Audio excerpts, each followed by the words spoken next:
Hello, my name is Lee Thompson and welcome to the art of puppetry films.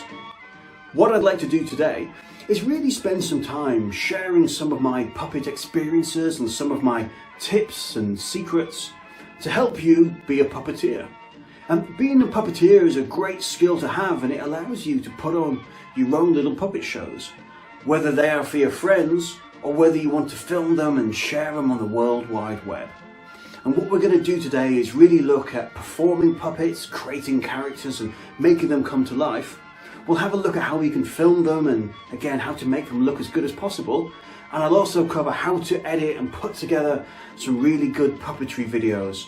Puppetry is a very freeing way of doing performance art, because when I do puppetry I can be any character I want to be, whether that's man, woman, cat, dog, frog. I can be anybody I want to be as long as I have that character.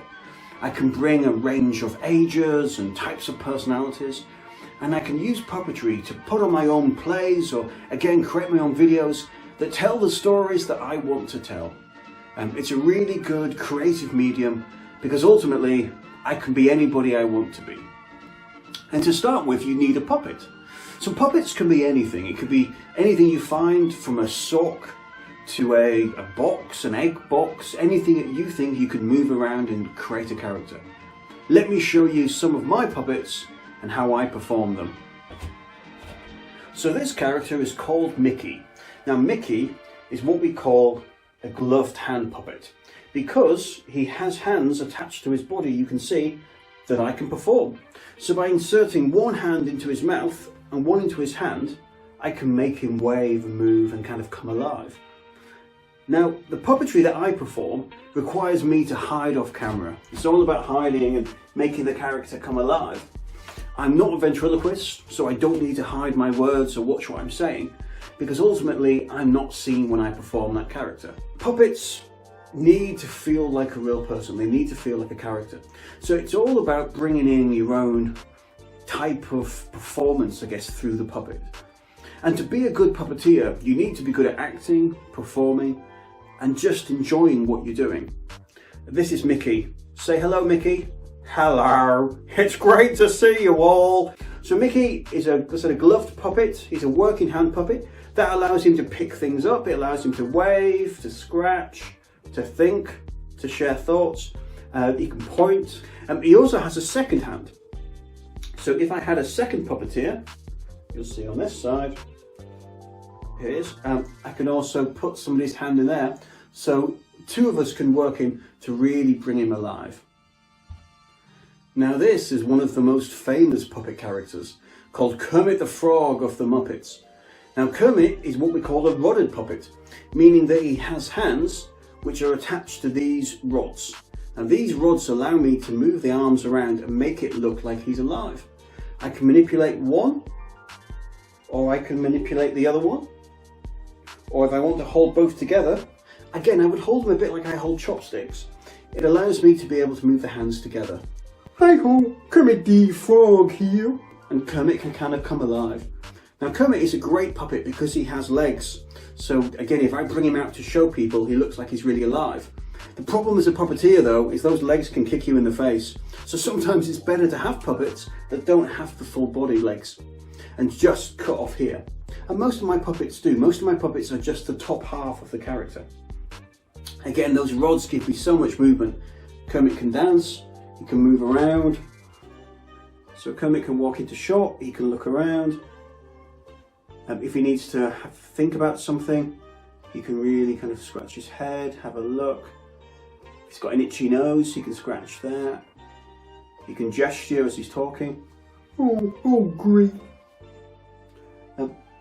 Again, if I want to pick up both arms, I can, and he can dance. So once you have your puppet, it's all about really starting to think about the performance and bringing that character to life. And one of the first things to work out is eye focus. So you've always got to be thinking about where your puppet is looking, what is he looking at, and where his head is. And naturally, whenever I'm talking, I want him to look at the camera. I want it to create the impression that he's really looking and he can see you. Because ultimately, he can't. He's a bit of material, he can't see a thing. But I have to remember where his eyes are and really make it as though he really is looking. Because if he's talking to you and the eye focus is wrong, it doesn't look like he's alive. I'll show you. Hello, how are you? Compared with, hello, how are you? You see how the eye focus is really important? And he's constantly looking around because he wants to learn and he wants to pick up information. So start with that. Start by practicing eye focus. Whatever puppet you have, it should have eyes, and always be looking around, being nosy, because that's what starts to bring the character to life. So once you've got eye focus down, the next step is all about using the mouth, the lip sync, and making sure that you move the puppet's mouth to match your voice. So what you need to do is practice when you're talking, getting your hand to do the same. So for instance, if you're saying 1, 2, 3, 4, 5, the movements are going to be 1, 2, 3, 4, 5. So you're matching, you're not closing as you're speaking. So it's not 1, 2, 3, 4, 5, it's 1, 2, 3, 4, 5. And if you look at my hand, I'm mainly moving the bottom part, 1, 2, 3, 4, 5. And that's because when we speak, our top half doesn't move. We don't talk like this, 1, 2. It's the bottom half that moves. So that's the bit we move with our puppet. And I'm matching the syllables. So if I say a number that has a few syllables, my hand will move the few syllables. Let me show you. 1, 2, 3, 4, 5, 6, 7. See that one? 7, 8, 9, 10, 11. Because every syllable that is spoken needs to match with the puppet. So I'm going to match every syllable. 1, 2, 3, 4, 5, 6, 7. See? Because if I just did 7, see how it doesn't match? Let me show you that again. 7, as compared to 7. Those little movements make all the difference from creating the impression that your puppet is alive. So really work on that. And you can walk around the house and just practice talking. 1, 2, 3, 4, and you will get there. Once you've worked on the eye focus and the lip sync, the next thing is thinking about character. And when you're creating character for a puppet, it's good to start with a voice. And with a voice, what you don't want to do is try to do a silly voice that you can't maintain. If you're doing a voice that hurts your throat or it's difficult to do, then you won't be able to stay in character. And the secret to creating a puppet voice is to use different parts of your mouth, your throat and your vocal cords. And whether that's using a nasal voice or a back of your throat voice or a really kind of deep voice, it's all about playing around with different voices that use different areas. So for instance, when using Mickey, I use a throat voice. So I very much speak from down here and I push my voice to the back of my throat, and it gives me that kind of deep, different tonality to the voice. Let me show you. Hello, my name is Mickey. Now, Mickey could have easily had a different voice. He could have talked like this. But it's all about, for me, finding the right voice for the character. Hello, I'm Mickey, and this is my voice. See, I sound beautiful. Yes, you do, Mickey.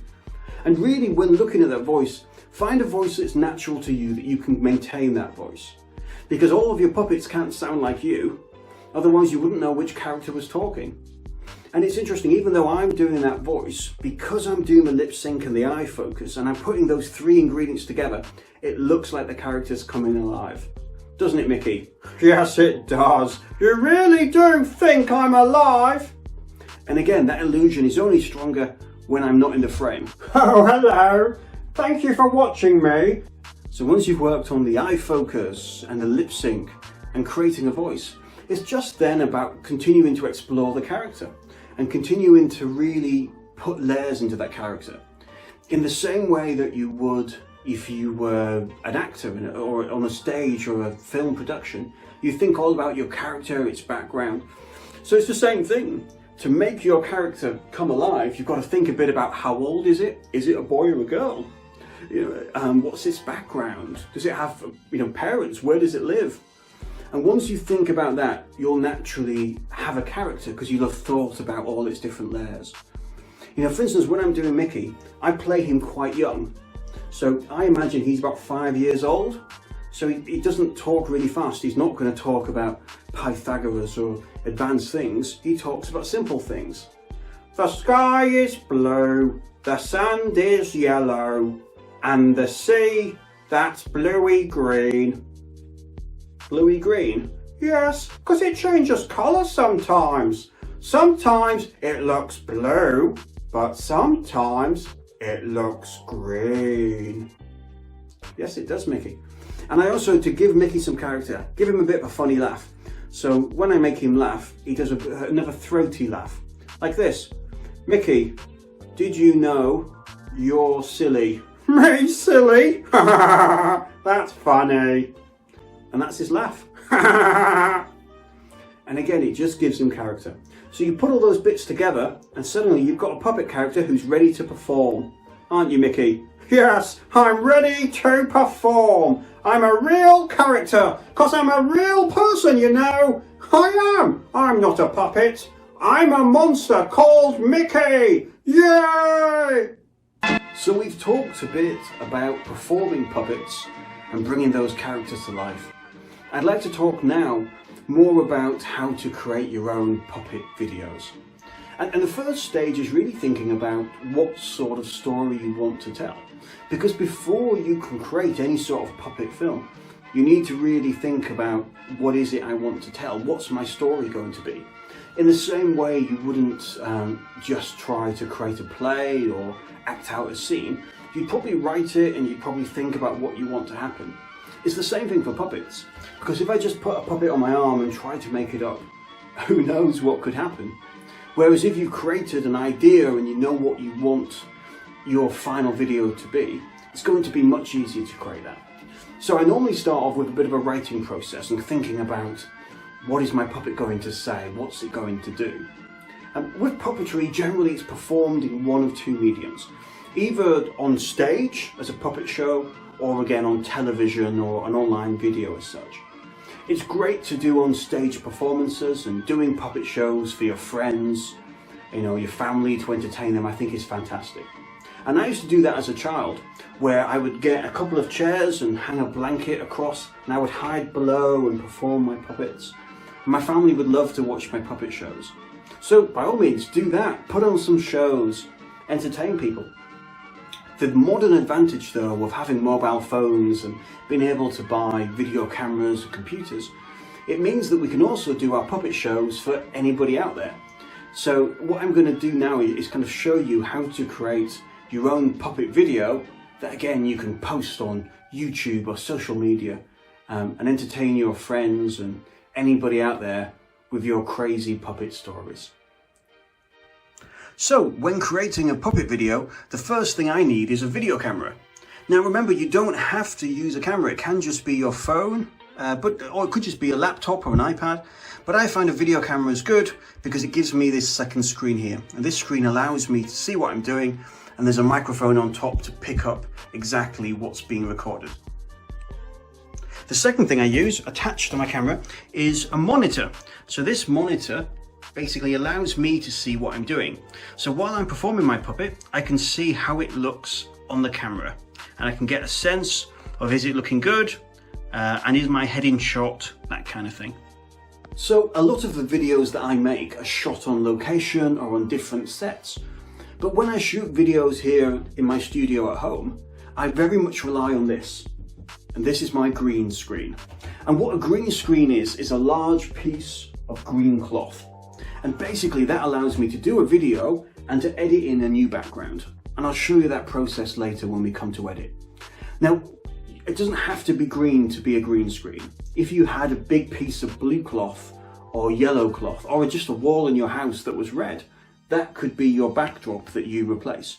The most important thing is, whatever color this screen is, that can't be the same color as your puppets.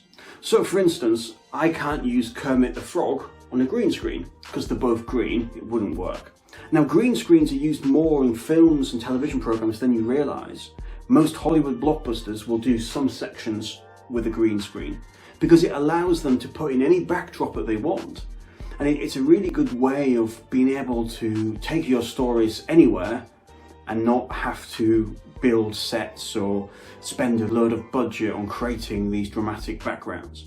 It frees you up creatively, and it's very easy to do. And again, when we get to doing the editing part, I will show you how to use a green screen. So if I've got a green screen backdrop, I've got my camera set up and my monitor, then I'm all ready to film. So now we're ready to create our puppet video. And the puppet I'm going to use for this video is Clarence. Say hello, Clarence. Oh, hello. It's nice to meet you all. Yes, it is, Clarence. It's lovely to meet everyone. So for this scene, Clarence is going to be a stand-up comedian. So I've got a little microphone ready for him to use. And again, I've just put that in his hand, and I can again manipulate that with my arm rod. So I'm now ready to perform. The camera's set up and so is the monitor. I need to make sure my head is out of shot, which it is. I can see on the monitor now my head is cut out here, but I need to hold up the puppet nice and high so that he's in shot. There we go. I can see now the shot's looking good on my camera, and I can start practicing the scene. Okay, Clarence, take it away. Oh, it's good to be back. I've got some jokes for you. So I'm performing my character and I'm making sure that he looks good on the camera, but the whole time the most important thing is making sure my head and my hand aren't in shot. So now we're at the editing stage, where we're going to take what we filmed and try and again add more life to it. Now I want to say at this point, you don't need to use computer and editing software to create good videos. Again, if you had a good background when you filmed the video, that could work just as well. Also, there's lots of apps that you can get that remove green screen. You know, I know Zoom automatically has a green screen feature. I know a lot of people use TikTok, and that also has a green screen feature. So you don't necessarily need editing software and again, expensive computers. But let me show you what I do, I guess, and kind of talk you through that. The software I use, and I'm going to show you, is called Coral Video Studio. And it's a one-off download. There is a charge to it, but once you've downloaded it, you've got it. And that's what I use to create my videos. But again, there's lots of different editing software out there. There's a lot of free apps and things you can download for your phones. So do play around and see what you can create. Now, let's make this video. So, let's put the video together. So what I have first is the footage that I shot. And again, this is the stand-up comedy routine. Hello, everyone. So I think that looks good. I just need to make it look like it's actually at some sort of comedy club. So I've got a couple of backgrounds that I'd like to use. I'm going to start with this nice red curtain I'm going to put behind the puppet. And I'm going to drag that in. And by double clicking on the footage that I shot, I can click on Chroma key, and I can click on Chrome key here. And I can pick the color of the background, which is this green, and I can make him look like he's there. Now straight away I can see a bit of my head. Oh no. But it's okay, because I can drag that footage down a bit to make sure my head isn't in the shot. There he is. Now this looks a bit two-dimensional, so I think I need another curtain. So I'm going to drag a curtain in and put it behind him. And make it fit the screen. I need to again take out that green background. There we go. So at that point, wouldn't it be lovely to have like a laugh or a clap? So I can go to some of my sound effects. And in my sound effects here, I can add background noise. So we've got an applause sound here. Let's try and use that.